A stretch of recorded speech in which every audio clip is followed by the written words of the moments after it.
Le problème du Cameroun, c'est le problème de la misère et de la famine. Comment peut-on justifier qu'un enseignant camerounais gagne le tiers de ce que gagne un enseignant sénégalais? Comment peut-on expliquer qu'un médecin au Cameroun gagne 250 000, c'est-à-dire le tiers de ce que gagne un médecin au Rwanda? Ces deux pays sont-ils plus riches que le Cameroun? Non.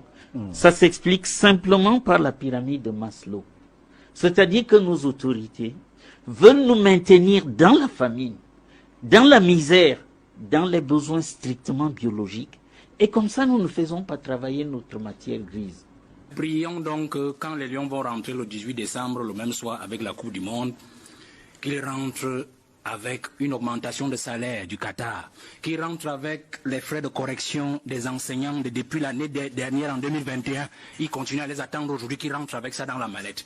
Qu'ils rentrent avec l'électricité pour tous les Camerounais, au moins dans les 10 chefs-lieux de région, c'est-à-dire sans délestage. Qu'ils rentrent avec l'eau pour tous les Camerounais au robinet. Nous luttons au quotidien. Vous avez, en votre temps, vous avez mis le SMIC à 28 000. Je me rappelle bien, c'était 28 800 quelque chose. Mais 30 ans après, nous sommes à 36 000. 36, 270. Le ministre des Enseignements secondaires rendait publique une liste de 1571 enseignants déclarés, je la cite, déclarés en position d'abandon de poste de travail et signalés hors du pays. Fin de citation. Plus l'ombre d'un doute du fait de la malgouvernance et des mauvaises conditions de travail, plusieurs enseignants ont déjà pris le chemin des pays du Nord à la recherche de l'Eldorado pour un mieux-être. Quand vous avez échoué et que vous faites le constat de votre propre échec, vous partez. Or là, on se rend compte qu'il ne bouge pas, qu'il ne présente même pas des excuses au peuple camerounais. Que fait-on avec 400 millions de francs CFA par semaine de détournement?